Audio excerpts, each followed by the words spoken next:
আসসালামু আলাইকুম এভরিওয়ান, সবাইকে জিএসটি বিজনেস স্টাডিজের সেকেন্ড ক্লাসে স্বাগত জানাচ্ছি। আমি মুফরাদ হাসান মুগ্ধ, বর্তমানে অধ্যয়নরত আছি ঢাকা বিশ্ববিদ্যালয়।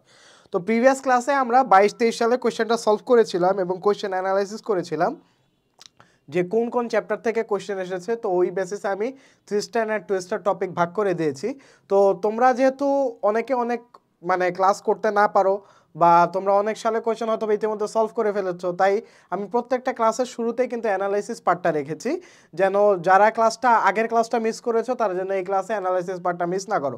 কারণ তোমার গুচ্ছ ভর্তি পরীক্ষায় বা অ্যাডমিশনের ভর্তি পরীক্ষায় সবথেকে যে জিনিসটা তোমাকে আর একটা স্টুডেন্টের থেকে ডিফারেন্সিয়েট করবে সেই ব্যাপারটা হচ্ছে তোমার কোয়েশ্চেন অ্যানালাইসিস। তাই কোয়েশ্চেন অ্যানালাইসিস করো, স্ট্র্যাটেজি সেট করো, act according to that strategy. Okay, তো এই তিনটা হচ্ছে তোমার কাজ। আচ্ছা, তো আজকে আমরা হচ্ছে ম্যানেজমেন্টের 21-22 সালের কোশ্চেনটা সলভ করবো। হ্যাঁ, 21-22 সালের কোশ্চেনটা সলভ করবো। তো এটা হচ্ছে ক্লাস নাম্বার 2। ওকে, তো ফার্স্ট আমরা অ্যানালাইসিস পার্টে চলে যাই। তো অ্যানালাইসিস পার্টে গেলে আমরা দেখতে পারবো যে 2 সালে কোশ্চেন অ্যানালাইসিস করা আছে। যেহেতু তোমার 20-21 সালে তোমার আইসিটি ছিল, তা ওই সালে কোশ্চেন প্যাটার্ন এবং পরবর্তী সালে কোশ্চেন প্যাটার্ন সেম ছিল না, তাই 21-22 আর 22-23 দুইটা সালে কোশ্চেন প্যাটার্নই আমরা মূলত রাখছি। তো আমরা দেখতে পাচ্ছি যে অধ্যায় 1 থেকে তোমার 3টা কোশ্চেন আসছে ব্যবসার মৌলিক ধারণা থেকে, অধ্যায় 2 থেকে ব্যবসার পরিবেশ থেকে তোমার 3টা কোশ্চেন আসছে।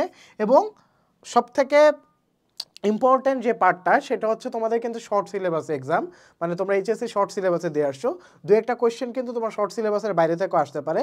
তো শর্ট সিলেবাসের বাইরে থেকে ফুল সিলেবাসে যদি আসে, তোমার ফার্স্টে ফরজ কাজ হবে শর্ট সিলেবাসের যে চ্যাপ্টারগুলো আছে প্রত্যেকটা চ্যাপ্টারের 3 স্টার তারপর হচ্ছে 2 স্টার টপিকগুলো তোমার ভাগ করে ফেলা। ভাগ করে ফেলে তারপরে তোমার যে কাজটা করা উচিত সেই কাজটা হচ্ছে তোমার ফুল সিলেবাসের যে চ্যাপ্টারগুলো আছে ফুল সিলেবাসের চ্যাপ্টারগুলো থেকে জাস্ট এমসিকিউ বেসিকে পড়ে যাও, এমসিকিউ বেসিস। হ্যাঁ, তো এমসিকিউ বেসিসে কীভাবে পড়বা? এক নজরে গুরুত্বপূর্ণ তথ্যাবলী আছে, এক নজরে গুরুত্বপূর্ণ তথ্য আছে, প্লাস হচ্ছে তোমার বোর্ড সলভ এই দুইটা করলে তোমার এমসিকিউ বেসিসে পড়া হয়ে যাবে। তো তোমার ফার্স্টে কাজ হবে শর্ট সিলেবাসের উপর প্রায়োরিটি দেওয়া, তারপরে তোমার ফুল সিলেবাসের টপিক যেগুলো বাকি থাকে বা যেগুলো থেকে কোশ্চেন আসে ওইটার টপিক ধরে ধরে ওই টপিকগুলোর কনসেপ্ট ক্লিয়ার করে ফেলা। ওকে, তো এই গেল। তো এখান থেকেও 3টা আসছে, এখান থেকেও 3টা আসছে। তো এটাই তিনোটাই হচ্ছে তোমার 2 স্টার টপিক। হ্যাঁ, 2 স্টার টপিক তোমরা স্ক্রিনশট দিয়ে রাখতে পারো বা দাগাতে চাইলে বা লিখে রাখতে চাইলে লিখেও রাখতে পারো। আচ্ছা, তো পরবর্তী স্লাইডে যাই। ওকে, তো অধ্যায় 4 থেকে তোমার অনেকগুলো কোয়েশ্চেন আসছে, 3, 4, 5, 6, 7টা কোয়েশ্চেন আসছে। তো এটা 3 স্টার টপিক, 3 স্টার তোমার চ্যাপ্টার। এখান থেকে অনেকগুলো আসছে, 5, 6, 7, 8, 8টা কোয়েশ্চেন আসছে। এটাও 3 স্টার চ্যাপ্টার। তারপর সময় সমিতি থেকে মাত্র 2টা আসছে, এটা 1 স্টার চ্যাপ্টার। এখান থেকে একটা আসছে 1 স্টার চ্যাপ্টার। হ্যাঁ, তো এটা তুমি স্ক্রিনশট দিয়ে রাখো। ওকে, রাখছো। আচ্ছা, এখন আসি সেকেন্ড পার্টে কোন কোন চ্যাপ্টারগুলো ইম্পর্টেন্ট। তো ফার্স্ট চ্যাপ্টার থেকে অনেকগুলো কোয়েশ্চেন আসছে, এটা নিঃসন্দেহে তোমার 3 স্টার টপিক, 3 স্টার চ্যাপ্টার। এখানে 3, 4, এখানে 8টা কোয়েশ্চেন আসছে প্রায় ব্যবস্থাপনার ধারণা থেকে। আর ব্যবস্থাপনার নীতি থেকেও মোটামুটি ভালোই কোয়েশ্চেন আসছে, এটাও তোমার 3 স্টার চ্যাপ্টার ধরে নিতে পারো। হ্যাঁ, তারপরে আসে হচ্ছে পরিকল্পনা পার্ট থেকে, পরিকল্পনা অধ্যায়টা থেকে। ওকে, আমরা কোশ্চেনে ভুলে চলে গেছি। হ্যাঁ, তারপরে পরিকল্পনা থেকে 4টা কোশ্চেন আসছে, এটা 2 স্টার চ্যাপ্টার ধরি। সংগঠিতকরণ থেকে 3টা, এটাও 2 স্টার। কর্মী সংস্থান থেকে আসেইনি, তো এটা আমি কোনো স্টার দিচ্ছি না, কিন্তু কর্মী সংস্থান থেকে তুমি কি কাজটা করবা, এক নজরে গুরুত্বপূর্ণ তথ্যাবলী দেখে যাবে, একদম স্কিপ করবা তেমন না। আমি তোমাকে গুরুত্বপূর্ণ কোনটা, ইম্পর্টেন্স বেসিসে কোনটা প্রায়োরিটি দিবা, এই জন্য আমি 3 স্টার 2 স্টার আলাদা করে দিতেছি এই কারণে যেন তুমি এই চ্যাপ্টারগুলো আগে পড়ো, আগে ধরো, কারণ এখান থেকে তোমার কোশ্চেন আসতেছে। হ্যাঁ, এখানকার একটা টপিকও বাদ রাখবা না, বুঝা গেছে? এক নজরে গুরুত্বপূর্ণ তথ্যাবলী এখান থেকে দেখে যাবা, তথ্য এখান থেকে সলভ করে যাবা। তারপর হচ্ছে নেতৃত্ব থেকে মাত্র 3টা, তোমার কোশ্চেন আসছে। তো এখানে তোমার 2 স্টার ধরতে পারো, আর এটা 1 স্টার ধরতে পারো নিয়ন্ত্রণ থেকে। হ্যাঁ, তো এই গেল মোটামুটি কোশ্চেন অ্যানালাইসিস। এখন আমরা হচ্ছে সলভ পার্টে যাব। তো সলভ পার্টে গেলে মানে মূলত আমরা এখানে প্যাসিভ লার্নিং করব। কি লার্নিং করব? Passive learning. Passive learning. তো তোমাদের কোশ্চেন আসতে পারে যে ভাইয়া কোশ্চেন সলভ তো আমরা নিজেরাই করতে পারি। অফকোর্স তোমরা নিজেরা করতে পারো, এবং তোমরা হয়তো ভাই অভিযোগও দিতে পারো যে ভাইয়া কোশ্চেন সলভ তো আমরা নিজেরা করতে পারি, অ্যান্সার তো সব জায়গায় দেওয়া আছে, তাহলে এই কোর্স কিনে আমাদের লাভ কী হলো? তো এই কোর্স কিনে তোমার মূলত যেই লাভটা হচ্ছে, আমরা কিন্তু জাস্ট আমি তোমাকে বলতেছি না এটা আচ্ছা এটা কোশ্চেন এটা অ্যান্সার এভাবে পড়াই দিচ্ছি না আমি, মানে মূলত অ্যাডমিশনে কী টাইপের কোশ্চেন আসে তোমাকে আমি কোথার থেকে কোশ্চেন আসতেছে সেটা ফার্স্টে বলতেছি, টপিক ধরায় দিচ্ছি, এবং অনেক সময় কোশ্চেনের যে 4টা অপশন থাকে এই অপশন থেকেও কিন্তু ঘুরায় ফিরায় দেয়।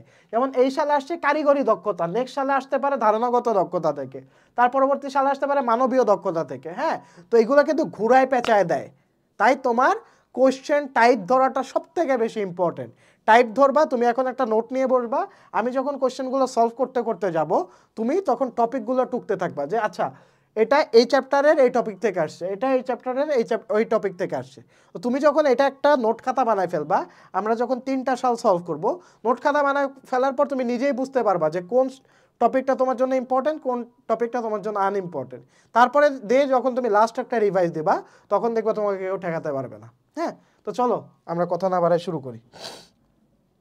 আচ্ছা, ফার্স্ট কোশ্চেন কি? চতুর্থ শিল্প বিপ্লব বাংলাদেশের ব্যবসায় এবং সংগঠনের প্রচলিত ধারণা এবং কর্মপদ্ধতিকে বদলে দিতে যাচ্ছে। কি বদলে দিতে যাচ্ছে? চতুর্থ শিল্প বিপ্লব।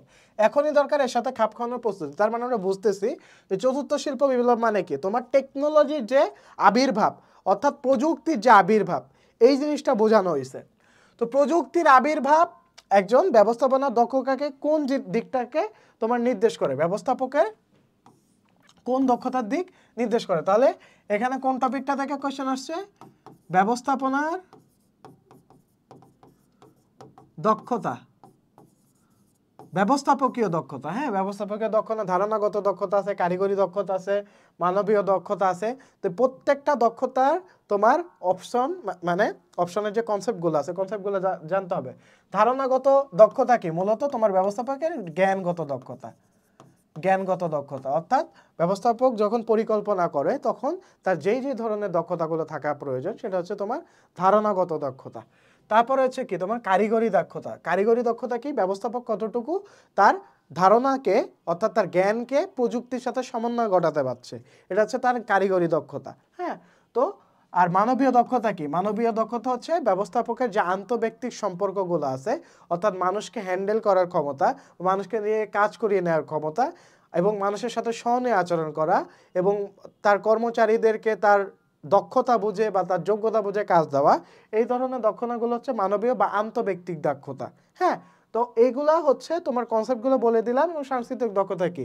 প্রতিষ্ঠানে তোমার সংস্কৃতির সাথে মানিয়ে চলা এবং সংস্কৃতি অনুযায়ী তোমার কর্মীদেরকে পরিচালনা করার যে দক্ষতাটা। তো ব্যবস্থাপকীয় দক্ষতা থেকে তোমার কোশ্চেন আসছে। তো প্রত্যেকটা দক্ষতা বলতে মূলত আমরা কি বুঝি আমরা জানলাম। তাহলে এখন আমরা দেখতে হবে কোশ্চেনের সাথে রিলেট করতে হবে। চতুর্থ শিল্প বিপ্লব মূলত এখানে প্রযুক্তির সমন্বয় কথা বলা হয়েছে, এবং এই ধরনের দক্ষতা মূলত কারিগরি দক্ষতার মধ্যে পড়তেছে। তো এটার অ্যান্সার হবে বি নাম্বার। হ্যাঁ, কারিগরি দক্ষতা। 2 নাম্বার, মানব সম্পদ ব্যবস্থাপনার জনক। এটা হচ্ছে সেকেন্ড পেপারের ফার্স্ট চ্যাপ্টার থেকে আসছে। তো এখানে মূলত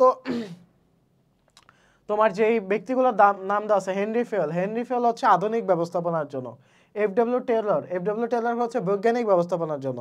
তো অনেক বইয়ে দেখবে এরকম চার্ট করা আছে। হ্যাঁ, ব্যবস্থাপনার ধারণা এই চ্যাপ্টারটাতে কে কোনটার জনক এটা জেনে রাখবা। এলটন মেও হচ্ছে মানব সম্পদ ব্যবস্থাপনার জন্য। হ্যাঁ, আর সক্রেটিস ব্যবস্থাপনা সর্বজনীন, এই কথাটা সর্বপ্রথম সক্রেটিস বলেছিল। তো এই জিনিসগুলো তোমার জানতে হবে। এই যে আমি প্রত্যেকটা অপশনের অ্যান্সারগুলোর থেকে কোশ্চেন বের করলাম, এইভাবে তোমার প্রত্যেকটা অপশন থেকে কোশ্চেন বের করতে হবে। আর প্রতি বছর কোশ্চেন তো তোমার এটা আসবে না যে মানব সম্পদ ব্যবস্থাপনার জনককে, পরবর্তী বছর আসবে যে বৈজ্ঞানিক ব্যবস্থাপনার জনককে, আধুনিক ব্যবস্থাপনার জনককে। এভাবে কোশ্চেন উল্টায় পাল্টায় আসবে। হ্যাঁ, কিন্তু তোমার টপিক সেম, এই টপিকটা সেম। তো এই রিলেটেড যা আছে সব তুমি কনসেপ্ট ক্লিয়ার করে ফেলো। কোম্পানির প্রধান দলিল কোনটি? আমরা জানি কোম্পানি গঠনের প্রধান দলিল হচ্ছে স্মারকলিপি, কিন্তু অস্তিত্বের প্রশ্নে, কোম্পানির অস্তিত্বের প্রশ্নে সবথেকে গুরুত্বপূর্ণ দলিল হচ্ছে কোম্পানির জন্ম সনদ বা নিবন্ধনপত্র। এটা আমরা আগের সালের কোশ্চেনও দেখছো, কোশ্চেন কিন্তু রিপিট হচ্ছে। ওকে, তো কোম্পানির প্রধান দলিল কোনটি? স্মারকলিপি। তো স্মারকলিপির আর এক নাম কি? সংঘ স্মারক। সংঘ স্মারক। কোশ্চেন রিপিট হয় কিন্তু দুইভাবে, একটা হচ্ছে কোশ্চেন একটু ঘুরাই দিয়ে, বা তোমার অ্যান্সারের মধ্য থেকে আবার কোশ্চেন করে, বা তোমার এই যে স্মারকলিপি ডিরেক্ট না দিয়ে বলবে সংঘ স্মারক, হ্যাঁ, বা হচ্ছে পরিমেল বন্ধ বলবে, বা তোমাকে কনফিউজ করবে, পরিমেল বন্ধ, পরিমেল বন্ধ। তো কোম্পানির প্রধান দলিল কোনটা? স্মারকলিপি, সংঘ স্মারক বা পরিমেল বন্ধ। আর কোম্পানি পরিচালনা হচ্ছে কোন দলিলের মাধ্যমে করা হয়? পরিমেল নিয়মাবলীর মাধ্যমে করা হয়। কোম্পানির অস্তিত্বের প্রশ্নে সবথেকে গুরুত্বপূর্ণ দলিল কোনটা? নিবন্ধনপত্র বা জন্ম সনদ। অস্তিত্বের প্রশ্নে সবথেকে গুরুত্বপূর্ণ দলিল কোনটা? নিবন্ধনপত্র বা জন্ম সনদ। বোঝা গেছে? আচ্ছা, 4 নাম্বার, বাংলাদেশে বহাল অংশীদারি ব্যবসা আইনের কত ধারায় এই ব্যবসার সংজ্ঞা প্রদত্ত হয়েছে? তো আমরা জানি অংশীদারি ব্যবসার সংজ্ঞা প্রদত্ত হয়েছিল 4 ধারায়। অংশীদারি ব্যবসার সংজ্ঞা প্রদত্ত হয়েছিল 4 ধারায়। আবার 5 ধারায় কি করা হয়েছে এটাও দেখবা। হ্যাঁ, 5 ধারায় কি করা হয়েছে, 2 ধারায় কি করা হয়েছে। 2 ধারা 3 ধারা এটা আসে না, কিন্তু 4 আর 5 ধারা আসে। হ্যাঁ, তো এই জিনিসগুলো দেখে আসবা যে 4 ধারায় 5 ধারায় কি করা হয়েছে। তাহলে এটা হচ্ছে অংশীদারি ব্যবসায় প্রথম থেকে আসছে, সংজ্ঞা থেকে আসছে, অংশীদারি ব্যবসার সংজ্ঞা। আচ্ছা, এফওবি দ্বারা কি বোঝানো হয়? এফওবি মূলত ব্যবস্থাপনার একটা টার্ম, এটা হচ্ছে ফ্রি অন বোর্ড। হ্যাঁ, ফ্রি অন বোর্ড মানে যেটা হচ্ছে তোমার যখন হচ্ছে তোমার জাহাজগুলো পরিচালনা করে, বা জাহাজ যখন তোমার তোমার নোঙর করে ছেড়ে যায়, অর্থাৎ নৌবিমা এই চ্যাপ্টারটা থেকে আসছে। তো ফ্রি অন বোর্ড মানে হচ্ছে তোমার ফ্রি, তোমার এক জায়গা থেকে আরেক জায়গায় তোমার পণ্যটা সরবরাহ করে, এটা হচ্ছে ফ্রি অন বোর্ড। আচ্ছা, 6 নাম্বার, শিক্ষা ও সংস্কৃতি কোন ধরনের ব্যবসা পরিবেশের মধ্যে পড়ে? তো এটা মূলত ব্যবসায় পরিবেশ এই চ্যাপ্টারটা থেকে আসছে। ব্যবসায় পরিবেশ, ব্যবসায় পরিবেশ এই চ্যাপ্টারটা থেকে আসছে। তো শিক্ষা সংস্কৃতি মূলত সামাজিক পরিবেশের মধ্যে পড়তেছে। হ্যাঁ, শিক্ষা সংস্কৃতি কি সামাজিক পরিবেশের মধ্যে পড়তেছে। তো অর্থনৈতিক পরিবেশের মধ্যে মানব সম্পদ পড়ে, আরো অনেক কিছুই পড়ে। তারপরে রাজনৈতিক পরিবেশের মধ্যে তোমার অনেক কিছু পড়তেছে, এবং আইনগত পরিবেশের মধ্যেও আছে। সো এই 3টা পরিবেশের উপাদানগুলো একটু ভালো মতো দেখে যাবা, বইয়ে ছক করে দেওয়া আছে। হ্যাঁ, তো যেগুলো কনফিউশন লাগে এই জিনিসগুলো মাথায় রাখবা। সামাজিক পরিবেশের মধ্যে মানুষ পড়তেছে, আর অর্থনৈতিক পরিবেশের মধ্যে মানব সম্পদ পড়তেছে। হ্যাঁ, তো এই টাইপের কোশ্চেন আসতে পারে। আমরা কোথায় আছি এবং কোথায় যেতে চাই, এই দুয়ের মাঝে সেতুবন্ধন রচনা করে কোনটি? তো আমরা কোথায় আছি এবং কোথায় যেতে চাই, এই দুয়ের মধ্যে সেতুবন্ধন রচনা করে হচ্ছে নির্দেশনা। তো নির্দেশনা মূলত কি? তোমার পরিকল্পনা এবং নিয়ন্ত্রণের মাঝামাঝি একটা ধাপ। অর্থাৎ আমরা এখন কোথায় আছি পরিকল্পনা মোতাবেক, এবং কোথায় যেতে চাই, এবং আমাদের আলটিমেট লক্ষ্যটা কোটা, এই দুইটার মধ্যে সেতুবন্ধন রচনা করে কিন্তু নির্দেশনা। হ্যাঁ, তো এটা মুখস্থ রিলেটেড কোশ্চেন, বোঝানোর কিছু নাই। ওকে, নেক্সট আসি, ব্লু চিপ কথাটি কোথায় ব্যবহৃত হয়?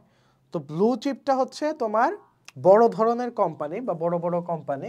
হ্যাঁ, ব্লু চিপ হচ্ছে বড় ধরনের বহুজাতিক কোম্পানিগুলা। তো এই ধরনের কোম্পানিগুলো যখন শেয়ার বাজারে ছাড়ে, সেটা মূলত আমার এই ক্যাটাগরির শেয়ার হিসাবে ধরা হয়। তো এই ধরনের কোম্পানিগুলো যখন বাজারে ছাড়ে, তখন তাদেরকে আমরা এই ক্যাটাগরির শেয়ার বলি, এবং ওই ক্যাটাগরির শেয়ার কিনতে কিন্তু মানুষজন বেশি আগ্রহ থাকে। তো এটা হচ্ছে মূলত শেয়ার বাজারের সাথে রিলেটেড একটা টার্ম। ওকে, আচ্ছা, তো 9 নাম্বার, কোনটি এক মালিকানা ব্যবসার বৈশিষ্ট্য নয়? তো এক মালিকানা ব্যবসার বৈশিষ্ট্য কোনগুলো আগে দেখতে হবে। এক মালিকানা ব্যবসায় সীমিত মূলধন থাকে, যেহেতু মালিক মাত্র একজন ব্যক্তি, তো এটা হবে না, এই নাম্বার হবে না। এক মালিকানা ব্যবসার অনিশ্চিত স্থায়িত্ব থাকে, যেহেতু এটার মূলধন কম এবং মালিক মাত্র একজন ব্যক্তি, এবং এটার কিন্তু অসীম ঝুঁকিও থাকে, এবং অসীম ঝুঁকি থাকে দেখে কিন্তু এটার স্থায়িত্বকাল অনিশ্চিত বলা যায়। হ্যাঁ, তো আস্থা ও বিশ্বাস হচ্ছে এক মালিকানা ব্যবসার বৈশিষ্ট্য নয়। আস্থা ও বিশ্বাস হচ্ছে তোমার অংশীদারি ব্যবসার বৈশিষ্ট্য।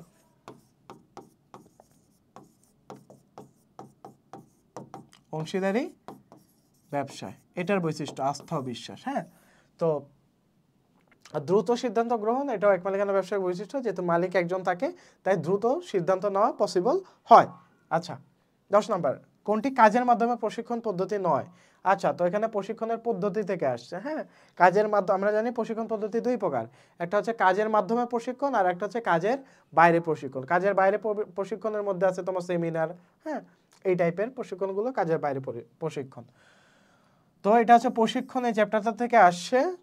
কাজের মাধ্যমে প্রশিক্ষণের একটা পদ্ধতি হচ্ছে প্রবেশনা বা ইন্টার্নশিপ যেটাকে আমরা বলি। তারপরে পর্যবেক্ষণ, অর্থাৎ তোমার একজন ঊর্ধ্বতন থাকবে, এই ঊর্ধ্বতনের অধীনে তুমি কাজ করে পর্যবেক্ষণের মাধ্যমে তুমি কাজের মাধ্যমে শিখবা। পদ আবর্তন, অর্থাৎ এক পদ থেকে আরেক পদে তোমার পরিবর্তন করা, বা তুমি ধরো একটা জুনিয়র অ্যাসিস্ট্যান্ট ম্যানেজার আছো, তোমাকে সিনিয়র অ্যাসিস্ট্যান্ট ম্যানেজারের পদে তোমার উন্নতি দিয়ে দিলাম। তো পদে যে পরিবর্তন ঘটাচ্ছি এর মাধ্যমে কি তুমি কাজের মাধ্যমে শিখতেছো, তোমার প্রশিক্ষণ হচ্ছে উচ্চতর পদের জন্য। তো এই তিনটাই মূলত কাজের মাধ্যমে প্রশিক্ষণ পদ্ধতি। কিন্তু 9 কোনটা? অনুভূতি প্রবণ প্রশিক্ষণ। এটা তোমার অনুভূতির মাধ্যমে প্রশিক্ষণ দেয়, অর্থাৎ তুমি ইনস্ট্যান্ট কি ফিল করতেছো এই ব্যাপারটার উপরে তোমার প্রশিক্ষণ দেওয়া হয়। তো এটা হচ্ছে অনুভূতি প্রবণ প্রশিক্ষণ। হ্যাঁ, বা বর্তমানে যে ভিআর যে প্রশিক্ষণ, মানে ভিআর বক্স থাকে, ওটা হচ্ছে অনুভূতি প্রবণ প্রশিক্ষণ। আচ্ছা, তো ইআরজি তত্ত্বের উদ্ভাবক কে? ইআরজি তত্ত্বের উদ্ভাবক প্রেষণা, এটা হচ্ছে প্রেষণা, এই চ্যাপ্টারটা থেকে আসছে। তো প্রেষণার ইআরজি যে তত্ত্বটা আছে এটার উদ্ভাবক হচ্ছে ক্লেটন আল্ডারফার। হ্যাঁ, এটা একদম মুখস্থ জিনিস, বোঝানোর কিছু নাই। 12 নম্বর, দ্বৈত অধীনতা ব্যবস্থাপনার কোন নীতি পরিবর্তী? তো এটা হচ্ছে ব্যবস্থাপনার নীতি, এই চ্যাপ্টারটা থেকে আসছে। পোনার নীতি, নীতি এই চ্যাপ্টারটা থেকে আসছে। তো দ্বৈত অধীনতা ব্যবস্থাপনা কোন নীতি পরিপন্থী? তো দ্বৈত অধীনতা মূলত আমরা জানি যে আদেশের ঐক্যের নীতি পরিপন্থী। তো আদেশের ঐক্যের নীতির মূল কথা কি? আদেশের ঐক্যের নীতির মূল কথা হচ্ছে যে একজন অধস্তন একই সাথে একই সময়ে মাত্র একজন ঊর্ধ্বতনের কাছ থেকে আদেশ গ্রহণ করবে। সে যদি একই সাথে দুইজন বা তার ততোধিক ব্যক্তির কাছ থেকে আদেশ পায় তাহলে কিন্তু তার কাজে একটা বিশৃঙ্খলা সৃষ্টি হবে, এ তার দায়িত্ব ঠিকঠাক মতো পালন করতে পারবে না। তো দ্বৈত অধীনতা মূলত আদেশের ঐক্যের নীতির পরিপন্থী। হ্যাঁ, আর বাকি নীতিগুলো দেখবা শৃঙ্খলার নীতি, প্রতিষ্ঠানের সকল কাজকর্ম শৃঙ্খলার সাথে মেনে চলা, নির্দেশনার ঐক্য মানে পূর্ববর্তী কাজের সাথে মিল রেখে পরবর্তী কাজের নির্দেশনা দেওয়া, কর্তৃত্ব দায়িত্বের নীতি, অর্থাৎ কর্তৃত্ব দায়িত্বের মধ্যে একটা ব্যালেন্স রাখা বা একটা সমন্বয় রাখা। কর্তৃত্ব কি? আদেশ দানের ক্ষমতা। কর্তৃত্ব বলতে আমরা কি বুঝি? আদেশ দানের ক্ষমতা।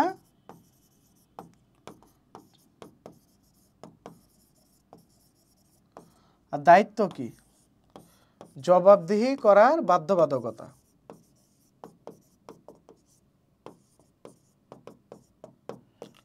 বাধ্যবাধকতা। হ্যাঁ, তো এই নীতির মূল কথা হচ্ছে তোমার আদেশ দান এবং জবাবদিহি করার মধ্যে একটা ব্যালেন্স থাকতে হবে। হ্যাঁ, তো দ্বৈত অধীনতা ব্যবস্থাপনার মূলত আদেশের ঐক্যের নীতির পরিপন্থী। আর এসএমই কিসের সাথে সম্পর্কিত? এসএমইর ফুল ফর্ম হচ্ছে স্মল অ্যান্ড মিডিয়াম এন্টারপ্রাইজ। তো এটার বাংলা করলে যেটা দাঁড়ায় সেটা হচ্ছে ক্ষুদ্র ও মাঝারি ব্যবসায়। তো ক্ষুদ্র মাঝারি ঋণ পরিকল্পনা মূলত এসএমইর সাথে সম্পর্কিত। এটা হচ্ছে ক্ষুদ্র মাঝারি যেহেতু ব্যবসায়গুলোকে তোমার আর্থিকভাবে সাহায্য করে থাকে, এটা মূলত ঋণ পরিকল্পনার মাধ্যমে আর্থিক সাহায্যর পরিকল্পনা করে থাকে। হ্যাঁ, ওকে। আচ্ছা, তো এখানে আরেকটা জিনিস বলে রাখা ভালো, এখানে পুঁজিবাজার আর মুদ্রা বাজার দুইটা বাজার আছে। তো পুঁজিবাজার মূলত নিয়ন্ত্রণ করে বিএসইসি, হ্যাঁ, Bangladesh securities and exchange commission, BSEC. আর মুদ্রা বাজার নিয়ন্ত্রণ করে কিন্তু বাংলাদেশ ব্যাংক, এই দুইটা মাথায় রাখবা। ওকে, যে কোনোখান থেকে যে কোনোভাবে কোশ্চেন আসতে পারে, তা সব কিছুর জন্য তোমার নিজেকে প্রিপেয়ার্ড রাখা জরুরি। তো ব্যবস্থাপনার জেড তত্ত্বের প্রবর্তককে? এটা মূলত ব্যবস্থাপনার ধারণা, ফার্স্ট চ্যাপ্টার থেকে আসছে। তো জেড তত্ত্বের প্রবর্তক হচ্ছে উইলিয়াম জি ওচি। হ্যাঁ, উইলিয়াম জি ওচি জেড তত্ত্বের প্রবর্তক। আর 15 নাম্বার, রাষ্ট্রপতির অধ্যাদেশ বলে গঠিত কোম্পানি কোনটি? আমরা জানি রাষ্ট্রপতির অধ্যাদেশ বলে গঠিত কোম্পানিকে বলা হয় বিধিবদ্ধ কোম্পানি বা সংবিধিবদ্ধ কোম্পানি।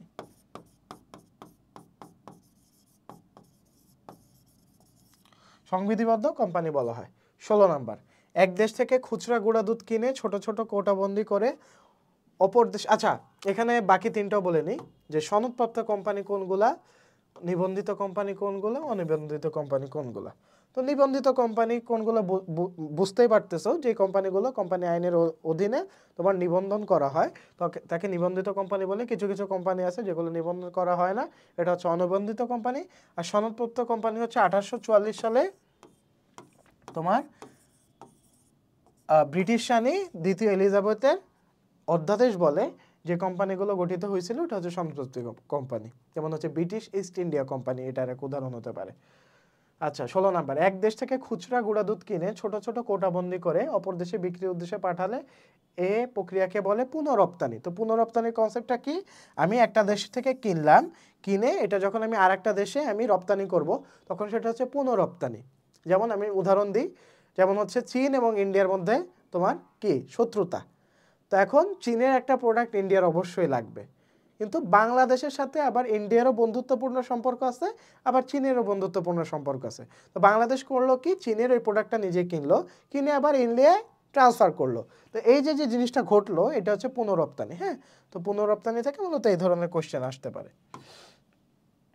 আচ্ছা 17 নম্বর, রাষ্ট্রীয় ব্যবসার উদ্দেশ্য নয় কোনটি? তো আমার আগে উদ্দেশ্যগুলো খুঁজে বের করতে হবে। আমরা জানি রাষ্ট্রীয় ব্যবসায় একটা অন্যতম উদ্দেশ্য হচ্ছে সম্পদের সুষম বন্টন করা, মৌলিক শিল্প প্রতিষ্ঠা, এটাও রাষ্ট্রীয় ব্যবসার উদ্দেশ্য, মুদ্রা ও ব্যাংক ব্যবস্থাপনা নিয়ন্ত্রণ, এটাও রাষ্ট্রীয় ব্যবসার উদ্দেশ্য, কিন্তু একচেটিয়া ব্যবসা সংরক্ষণ এটা রাষ্ট্রীয় ব্যবসার উদ্দেশ্য নয়। একচেটিয়া ব্যবসা সংরক্ষণ মানে কি, তোমার যারা অলরেডি বাজারে প্রতিষ্ঠিত সেই ব্যবসাগুলাই তোমার সংরক্ষণ করছে, নতুনদের উঠতে দিতেছে না, তো এটা তো রাষ্ট্রীয় ব্যবসার উদ্দেশ্য না। অবশ্যই রাষ্ট্রীয় ব্যবসায় সবাই যেন সমানভাবে ব্যবসা করতে পারে এবং সবার যেন সমানভাবে প্রফিট করতে পারে এবং দেশের অর্থনীতিতে অবদান রাখতে পারে, এই জিনিসগুলো এনশিওর করা কিন্তু রাষ্ট্রীয় ব্যবসার দায়িত্ব, কর্তব্য। হ্যাঁ, তো এটা রাষ্ট্রীয় ব্যবসার উদ্দেশ্য নয়। এই ব্যবসার ধরন নয় কোনটি? তো আমরা বুঝতেছি B2B, বিজনেস টু বিজনেস, এটা একটা ধরন, C2B, কাস্টমার টু বিজনেস, এটাও একটা ধরন, P2P, পার্টনার তো পার্টনার, এটা একটা ধরন, এক্স টু এক্স এই টাইপের কোনো এই ব্যবসায় নাই। হ্যাঁ, তো এটা এই ব্যবসার ধরন না। 19 নম্বর, সকলের দায়িত্ব অর্থ কারো দায়িত্ব নয়, প্রবাদটি কোন সংগঠন কাঠামোর ক্ষেত্রে বাস্তবে প্রতিফলিত হয়? অর্থাৎ সকলের দায়িত্ব অর্থ কারো দায়িত্ব নয়, সকলের দায়িত্ব অর্থ কারো দায়িত্ব নয়, প্রবাদটি কোন সংগঠন কাঠামোর ক্ষেত্রে বাস্তবে প্রতিফলিত হয়? তো আমরা বুঝতে পারতেছি এটা একটু তোমার মাথার উপর দিয়ে যাইতে পারে যে মূলত জিনিসটা একটা প্যাচের মধ্যে লেগে গেছে, আসলে কিছু না। মানে যখন তুমি সবাইকে দায়িত্ব দিবা তার মানে এই দায়িত্বটা কারো না, যখন তুমি সবাইকে দায়িত্ব দিবা তার মানে কি এই দায়িত্বটা কারো না। তো তো এই প্রবাদটা কোন সংগঠন কাঠামোর ক্ষেত্রে বাস্তবে প্রতিফলিত? আচ্ছা এখানে সরলরৈখিক অ্যান্সার দেওয়া আছে, বাট এটা সরলরৈখিক হবে না, এটা হবে কমিটি। তো কমিটি সংগঠনে মূলত কি হয়, সবাইকে দায়িত্ব দেয়। হ্যাঁ, সবাইকে দায়িত্ব দেয়, সবার হচ্ছে পদমর্যাদা সমান থাকে এবং এখানে কেউ কারো ঊর্ধ্বতন না, কেউ কারো অধস্তন না, তো সবাই মূলত ছেড়ে দেয়, আচ্ছা ও তো আছে এটা করেই ফেলবে। কমিটিতে 10 জন আছে, 2 জন ভাবতেছে না আমি কাজ না করলে কি হয়েছে, আরো বাকি 8 জন তো আছে ওরা করে ফেলবে। তো এই কথাটা মূলত এটাই, সকলের দায়িত্ব অর্থ কারো দায়িত্ব নয়, এটা হচ্ছে কমিটি সংগঠনের ক্ষেত্রে এই জিনিসটা যায়।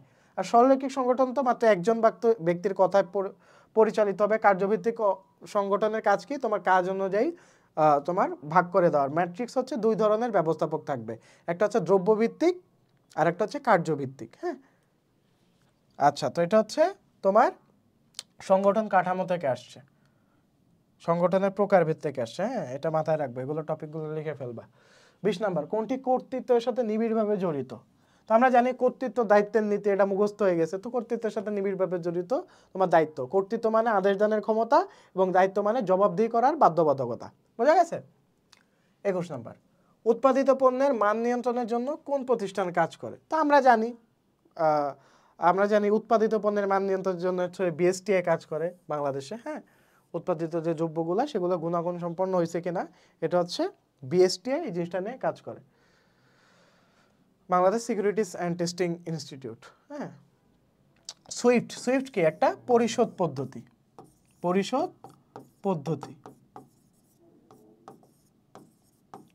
পদ্ধতি। তো এই সুইফটের মাধ্যমে আমি হচ্ছে অর্থ স্থানান্তর করতে পারি। তো সুইফট হচ্ছে মূলত অর্থ স্থানান্তর সম্পর্কিত একটা বিষয়। কোন ব্যবসার অস্তিত্ব আছে? তো আমরা জানি অস্তিত্ব হচ্ছে কোম্পানির আছে, আর বাকিগুলো কি তোমার কৃত্রিম ব্যক্তিসত্তা যেহেতু নাই, বাকিগুলোর কোনো আইনগত অস্তিত্ব নাই। হ্যাঁ, অস্তিত্ব আছে শুধু কোম্পানির, এটা হচ্ছে কৃত্রিম ব্যক্তিসত্তার কারণে। কৃত্রিম ব্যক্তিসত্তা, কৃত্রিম ব্যক্তিসত্তার কারণে মূলত কোম্পানির অস্তিত্ব আছে। বুঝা গেছে? ওকে। 24 নাম্বার, পার্থক্যমূলক ঠিকা মজুরি প্রথা কে প্রবর্তন করে? এটা কনসেপচুয়াল, এটা হচ্ছে তোমার চ্যাপ্টার 1 থেকে আসছে, ব্যবস্থাপনা ধারণা থেকে। তো পার্থক্যমূলক ঠিকা মজুরি প্রথা, হ্যাঁ, মজুরি প্রথা অর্থাৎ শ্রমের ব্যাপার স্যাপার আছে এখানে। তো এটা মূলত বৈজ্ঞানিক ব্যবস্থাপনার একটা অংশ। পার্থক্যমূলক ঠিকা মজুরি প্রথা অর্থাৎ যার যার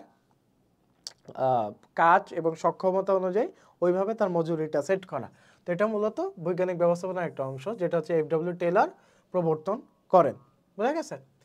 পরামর্শমূলক নির্দেশনার ক্ষেত্রে প্রযোজ্য নয় কোনটি? পরামর্শমূলক নির্দেশনা, হ্যাঁ, পরামর্শমূলক নির্দেশনা মূলত তোমার এটা হচ্ছে গণতান্ত্রিক নেতৃত্বের মতো, অর্থাৎ এখানে সবার পরামর্শ নিয়ে তারপর নির্দেশনা প্রদর্শন করা হয়। তো আগে দেখি প্রযোজ্য কোনগুলা। সিদ্ধান্ত বাস্তবায়নে বিলম্ব হয়, যেহেতু এখানে অনেকের মতামত না হয় তাই সিদ্ধান্ত বাস্তবায়নে বিলম্ব হবে। হ্যাঁ, এটা প্রযোজ্য। স্বেচ্ছাচারিতা হ্রাস পায়, হ্যাঁ, এখানে যেহেতু তোমার সবার মতামত গ্রহণ করা হয় তাই এখানে স্বেচ্ছাচারিতা হ্রাস পাবে। গোপন তথ্যের নিশ্চিত সংরক্ষণ, এখানে যেহেতু একটা তথ্য সবাই মিলে ডিসকাস করতেছি, তার মানে আমি বুঝতেছি যে এই ঘরের বাইরে এই তথ্যটা যাবে না। হ্যাঁ, তাই এটার সংরক্ষণ নিশ্চিত করা হয়।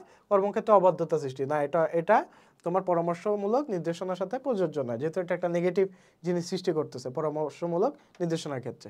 26, কোনটি ব্যবসার আইনগত ধারণার সংশ্লিষ্ট নয়? তো আমরা জানি ব্যবসার আইনগত ধারণার মধ্যে প্যাটেন্ট আছে। হ্যাঁ, প্যাটেন্ট হচ্ছে তোমার মেধাসত্ত্ব সংরক্ষণ করায়, মেধাসত্ত্ব সংরক্ষণ করে। হ্যাঁ, তারপর আইএসও হচ্ছে তোমার ইন্টারন্যাশনাল স্ট্যান্ডার্ডাইজেশন অর্গানাইজেশন, অর্থাৎ এটা বাংলাদেশে যেমন বিএসটিআই কাজ করে তেমনি ইন্টারন্যাশনাল অর্থাৎ আন্তর্জাতিক পণ্যের মান নিয়ন্ত্রণের জন্য আইএসও কাজ করে। হ্যাঁ, বিমাও হচ্ছে তোমার ব্যবসার আইনগত ধারণার সাথে সংশ্লিষ্ট, কিন্তু পার্ট হচ্ছে এক ধরনের নিয়ন্ত্রণ পদ্ধতি, এটা আইনগত ধারণার সাথে সম্পর্কিত নয়। নিয়ন্ত্রণ পদ্ধতি পার্ট, তারপর হচ্ছে সর্ট অ্যানালাইসিস। হ্যাঁ, এই দুটো হচ্ছে নিয়ন্ত্রণ পদ্ধতি, পার্ট আর হচ্ছে সর্ট, এই দুটো হচ্ছে কি তোমার নিয়ন্ত্রণ পদ্ধতি।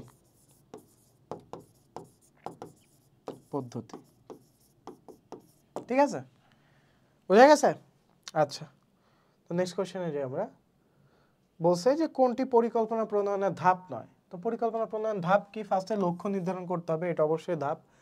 বিকল্পসমূহ মূল্যায়ন করতে হবে, সহায়ক পরিকল্পনা প্রণয়ন করতে হবে, এই তিনটা হচ্ছে ধাপ। আর কর্মী নির্বাচন কিন্তু পরিকল্পনার মধ্যে পড়তেছে না, এটা কমপ্লিটলি একটা আলাদা জিনিস। হ্যাঁ, কর্মী সংগ্রহ, কর্মী নির্বাচন, ঠিক আছে, এটা হচ্ছে কর্মী নির্বাচন, এটা আলাদা একটা জিনিস। তো এটা পরিকল্পনা প্রণয়নের সাথে কোনোভাবেই সম্পর্কযুক্ত নয়। কোন দেশ বিমস্টেকের সদস্য নয়? তো এটা মূলত একটা তোমার কি বলবো সাধারণ জ্ঞানের কোয়েশ্চেন। তো বিমস্টেকের সদস্য বাংলাদেশ, থাইল্যান্ড, মায়ানমার আছে, কিন্তু দক্ষিণ কোরিয়া বিমস্টেকের সদস্য নয়। হ্যাঁ, এটা দেখলে আমরা বুঝতেছি বিমস্টেক মূলত তোমার এশিয়ান কান্ট্রিগুলোর নিয়ে গঠিত হয়েছে। তো দক্ষিণ কোরিয়া তো এশিয়ার বাইরে, সো এটা তো বোঝা যাচ্ছে কমন সেন্স। কোনো ব্যক্তি সফল উদ্যোক্তাদের তালিকায় নেই। তো সফল উদ্যোক্তাদের নিয়ে একটা যে চ্যাপ্টার আছে, তো এখানে রণদা প্রসাদ শাহের গল্প আছে, স্যামসান এইচ চৌধুরীর গল্প আছে, ডক্টর হুসনারা বেগমের গল্প আছে, কিন্তু কায়সার হামিদ নামে কারো গল্প আমরা এই চ্যাপ্টারে পাইনি। ওকে, তারপরে অংশীদারি ব্যবসায় কোন অংশীদার অসীম দায় বহন করে না? অসীম দায় বহন করে না। সাধারণ অংশীদার আমরা জানি অসীম দায় বহন করে, নামমাত্র অংশীদারও অসীম দায় বহন করে, কর্মী অংশীদারও অসীম দায় বহন করে, কিন্তু ঘুমান্ত অংশীদার বা নিষ্ক্রিয় অংশীদার অসীম দায় বহন করে না। হ্যাঁ, সে হচ্ছে ব্যবসা পরিচালনায় যেহেতু অংশগ্রহণ করে না তাই সে অসীম দায় বহন করে না। ওকে, শতকরা কত ভাগ অংশীদারের সম্মতিতে একজন নাবালক অংশীদার বিবেচিত হতে পারে?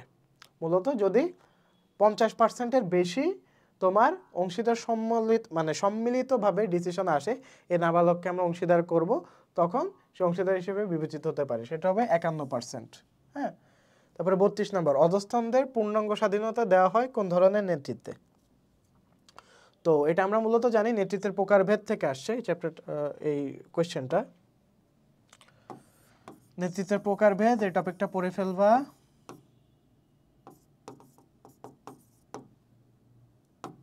প্রকারভেদ, নেতৃত্বের প্রকারভেদ। হ্যাঁ, নেতৃত্বের প্রকারভেদ এটা পড়ে ফেলবা। তো গণতান্ত্রিক নেতৃত্ব কি আমরা জানি, যেখানে তোমার কর্মচারীদের অংশগ্রহণ বা তাদের মতামত গ্রহণ করা হয়, তখন সেটাকে আমরা গণতান্ত্রিক নেতৃত্ব বলি। অর্থাৎ অধস্তনদের ভোটে যেই নেতৃত্বটা পরিচালনা করা হয় এটা হচ্ছে গণতান্ত্রিক নেতৃত্ব। পিতৃতান্ত্রিক নেতৃত্ব কি, একটু তোমার গরমও থাকবে বা নরমও থাকবে, মানে আমার পিতাসুলভ নেতৃত্ব যেটাকে বলা হয়। অবশ্যই তার আদেশ গ্রহণ করতে হবে যে নেতা থাকবে, কিন্তু সে স্নেহ করবে। হ্যাঁ, নরম গরম দুইটার মাঝামাঝি জিনিস, বাংলা কথা যেটা। স্বৈরতান্ত্রিক নেতৃত্ব হচ্ছে আমি যা বলবো তাই অবশ্যই করতে হবে, এটার সেকেন্ড কোনো কথা নাই। আর লাগামহীন নেতৃত্বটা কি, মানে নেতা জাস্ট ঘুমাবে, প্রতিষ্ঠান কর্মচারীদের উপর ছাইরা দিবে, কর্মচারীরা যেখানে নিবে সেখানে প্রতিষ্ঠান যাবে, লাভের দিক নিলে লাভ, লসের দিক দিলে লস। তো এটা হচ্ছে লাগামহীন নেতৃত্বের পরিচয়ক। হ্যাঁ, আর 33 নম্বর, ন্যূনতম উপকরণ ব্যবহার করে সম্ভাব্য স্বল্পতম সময়ে উদ্দেশ্য অর্জন করতে পারাকে কি বলে? তো এটা মূলত দক্ষতার তোমার ডেফিনেশন। তো দক্ষতা মূলত কি, আমার যত কম রিসোর্স আছে, আমার ধরো অল্প রিসোর্স আছে, এই রিসোর্স আমি ইউজ করে আমি কত বেশি কাজে লাগাতে পারি, সেই যে জিনিসটা বা এই যে ব্যাপারটা, এই ব্যাপারটাকে আমরা বলি দক্ষতা। হ্যাঁ,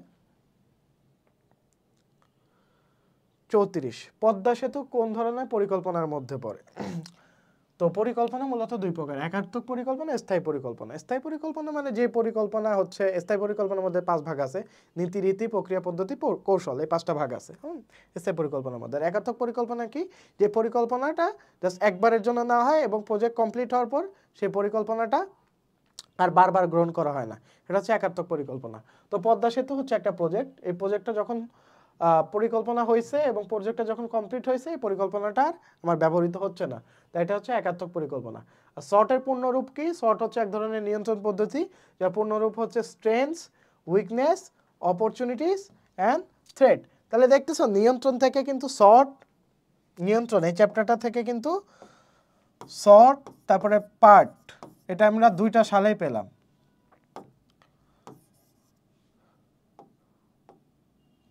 শর্ট আর হচ্ছে পার্ট, আমরা 2টা সালেই কিন্তু ঘুরে ফিরে পেলাম, একটু উলট পালট করে পাইছে। হ্যাঁ, তাই তোমরা বুঝতেছো যে কোন কোন টপিক থেকে কিন্তু কোয়েশ্চেন আসতে পারে।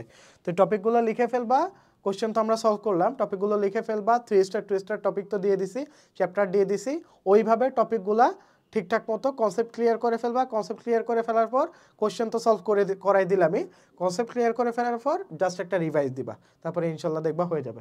তো আজকের ক্লাস এই পর্যন্তই, দেখা হচ্ছে পরবর্তী ক্লাসে। আসসালামু আলাইকুম।